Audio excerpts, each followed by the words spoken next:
Good morning mga loads. Welcome sa ating channel ulit. So magpi-PMS tayo kasama transmission fluid ni expander ang unit na ginagawa natin. So ito yung sa transmission. So ito naman yung sa langis. Tapos na natin na-change oil Bago na yung filter, so naibalik na ang drain plug. Tapos ngayon susunod natin yung transmission fluid. Yan, i-drain na natin, diluwagan na natin to. Tingnan natin kung may itim na. Ay, grabing itim na. Sus, parang engine oil na rin 50,000 kilometers na daw ang tinatakbo nito. So ito na yung itsura na yung kanyang transmission fluid. Yan. Ang pinaka kasi nito mga loads, mga bossing ay 40 to 50,000 kilometers. So dapat palitan nyo na Si madam ay sumubra na sa 50. Kaya ang inabot niya, ito na. So ipa-flashing natin to. Hindi naman natin to alisin. Sa pangalawang palit niya na, tsaka na tayo magpalit ng filter nito sa loob. Transmission filter mga kaibigan. So pangalawang palit na yun. Ngayon, flashing lang muna tayo. Tapos, linis nung linis niya. Pa-flashing natin para malinis ito.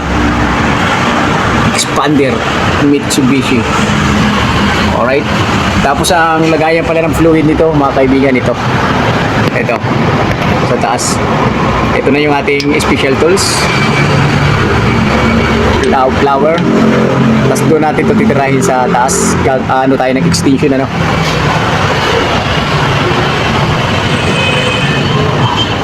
Mitsubishi Expander for PMS. Nakalawang ang tambutso kasi normal lang naman itong kalawangin ng tambutso niya kasi mainit yan exhaust yan So ang year model nito 2023 model. Tapos na natin na-change oil transmission na lang. Mitsubishi Expander.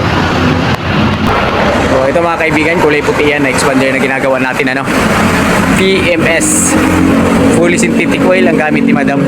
So wala tayong stock, pinabili na lang natin siya sa labas. Papakita ko sa inyo yung gagamitin natin mga langis sa expander. Let's go! Ito nga pala yung ating gagamitin na oil fully synthetic. Yan, pang 10,000 kilometers. Tapos yung oil filter, ito C312. So gamit din to siya ng L300 na Euro 4 Pwede rin kay expander yan. So ito yung langis ni madam, fully synthetic. Tapos ito yung ME1 na kanyang transmission fluid. So ito mga kaibigan, mga loads, ME1 So isa lang sila ng gamit ni Montero na 2020 model, 2018 pataas. Yan, ito yung gamit nila. ME1 transmission fluid, automatic transmission fluid. So gagamit tayo ng 4 liters para yung isa pang flashing natin yan. Yan. So yan yung gamit ni expander. Yan, gumamit tayo ng extension na mataas, mahaba ayan yan natin yan lalagyan, haba.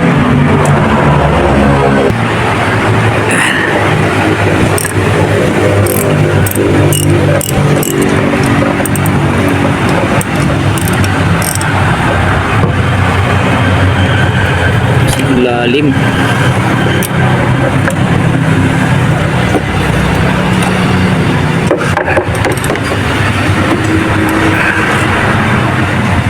Haba ng extension natin.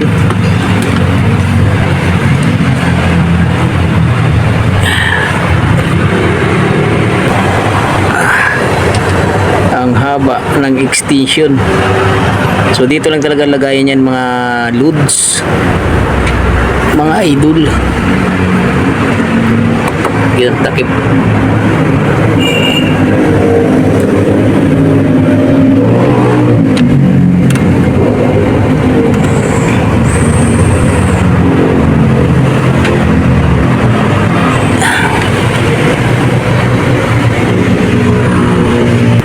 So ito yung takip ayan flower.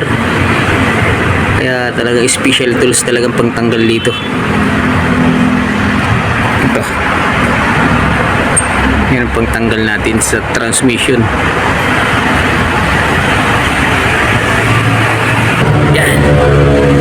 natin. Haba ng hose natin. Natin itutok.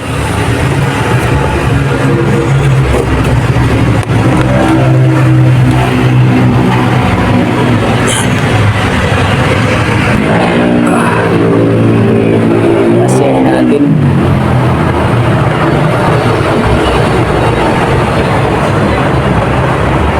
Ang hose. Okay. So ito mga kaibigan, ano, pa-flashing na natin. So ayan yung kulay niya na original.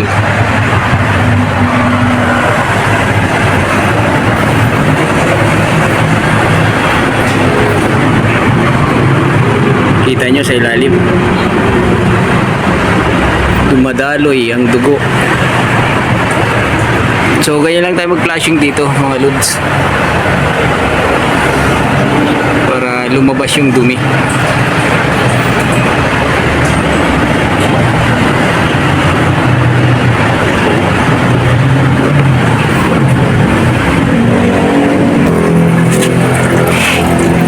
Malinis na.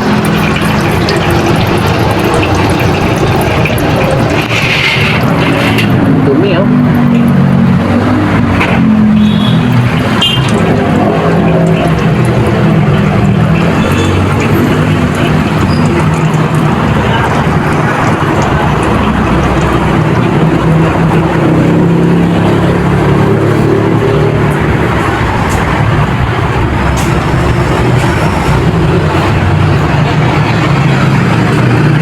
Boy.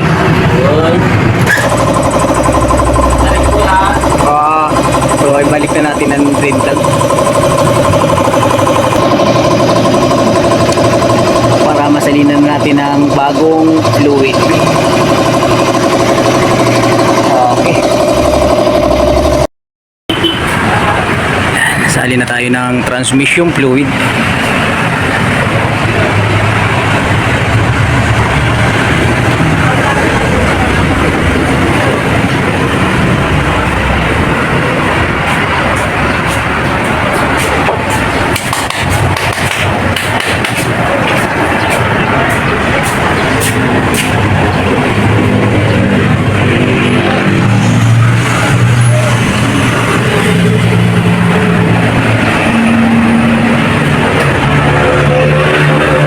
Mga 3 liters sa laman niya.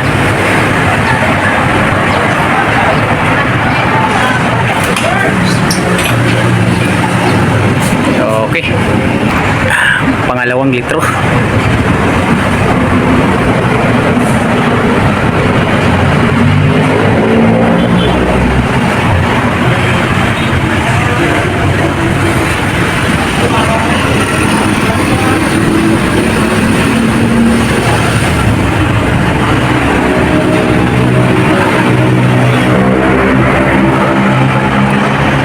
Ganda ng kulay oh. Cherry red.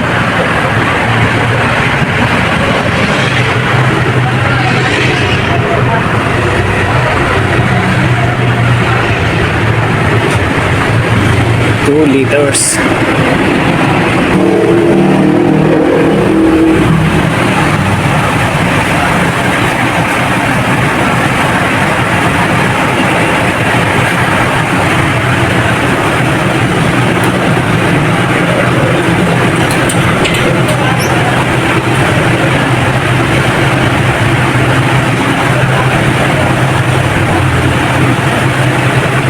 Pang 3 liters na ito mga kaibigan.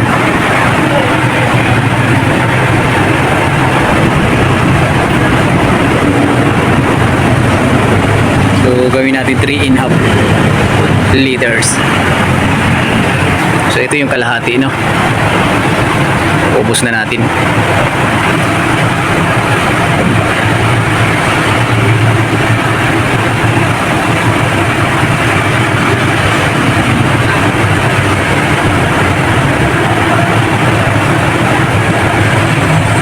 Sakto lang yan. 3.5 liters. So Okay, hugutin na natin tong ating hose para masalina natin ang engine oil. So ayun, tapos na natin nalagyan yung transmission fluid, no? Okay na yan. Langis na ang ating isasalin. Engine oil. Fully synthetic oil, no? Ganda ng kulay, oh.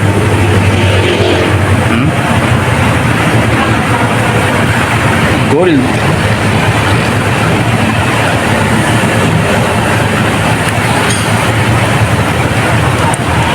Yung Kia AC27, anong filter nun? Yung pang Hyundai, ano? Diesel? Oo. Ano ah? Yung, ano ba yun? Yung...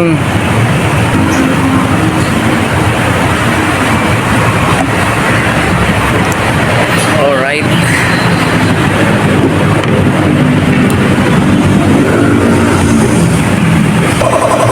Hangina natin yung mga filter.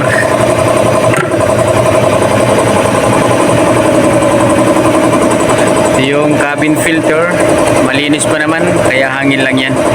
So air cleaner sa makina to, ano, dito. Kaya hangin lang lahat yan. So yan mga loads, paanda rin na natin, ano, para mag-circulation na yung engine oil at saka transmission fluid. Double check natin. Coolant, marami pa. Brake fluid,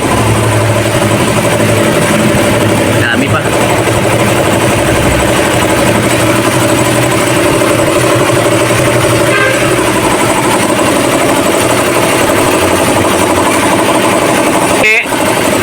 Checkin lang natin yung langis.